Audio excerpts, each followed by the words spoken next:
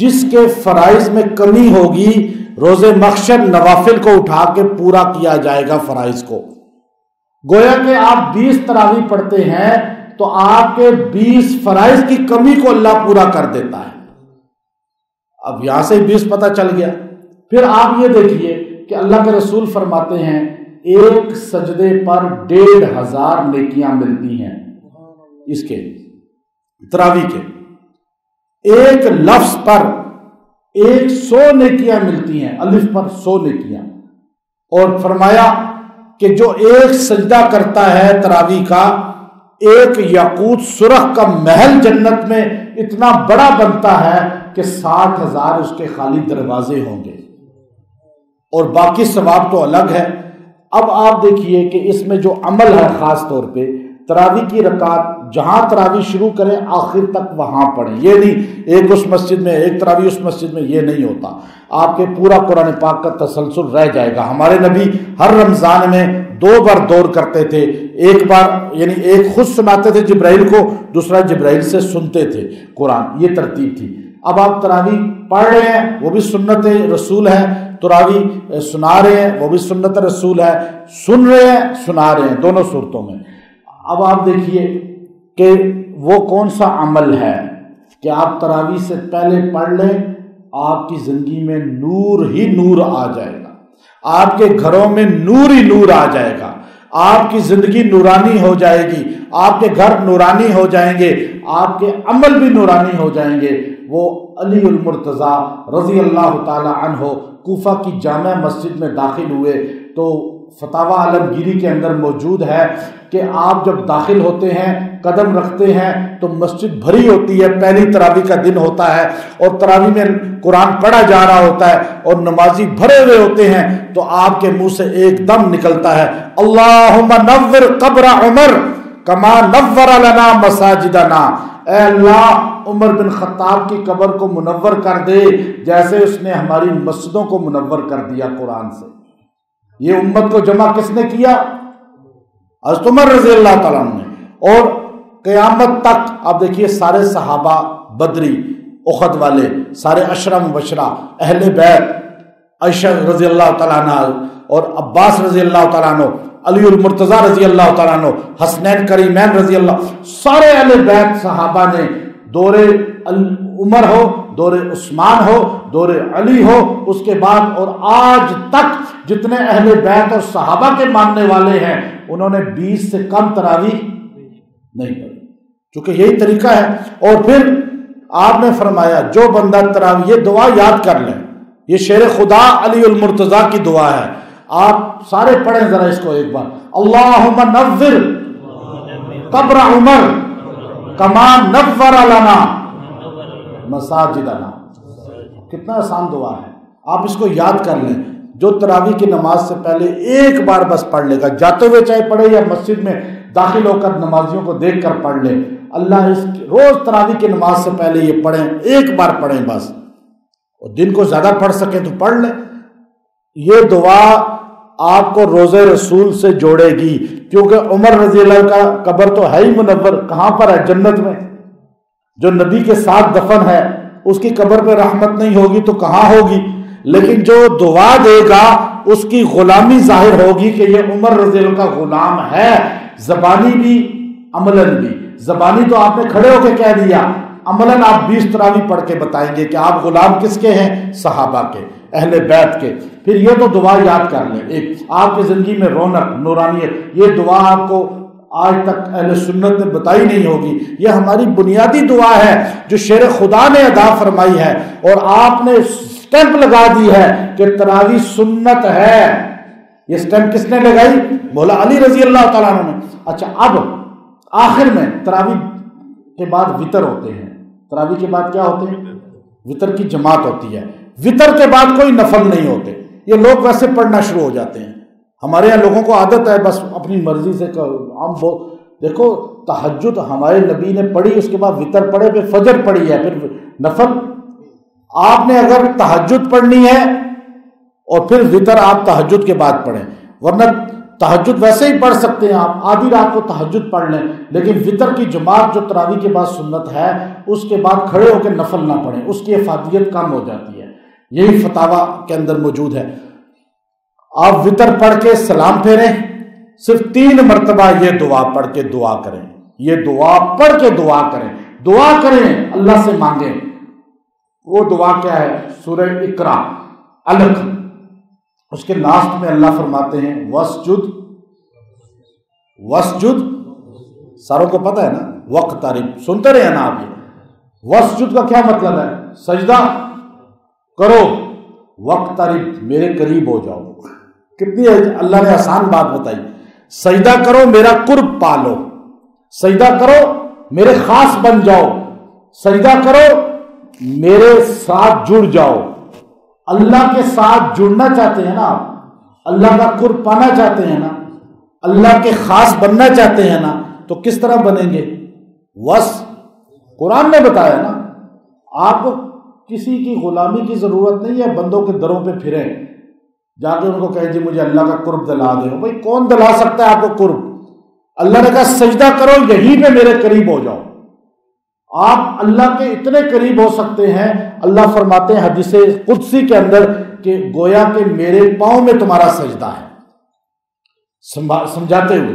تو اب آپ کہتے ہیں نا آپ کی دعا قبول ہو جائے، آپ کی ہر دعا قبول ہو، آپ اللہ کے قریب ہو جائیں، اللہ کا قرب پالیں، تو وسجد وقترب، وسجد وقترب، اس کو آپ 3 مرتبہ پڑھ کے تراویح کے بعد دعا کریں، آپ کی دعا ساری قبول ہو جائے گی، اور آپ وہ سجدہ آپ کا قرب کا ذریعہ بن چکا۔ کتنے سجدے ہیں تراویح میں؟ کتنے سجدے ہیں؟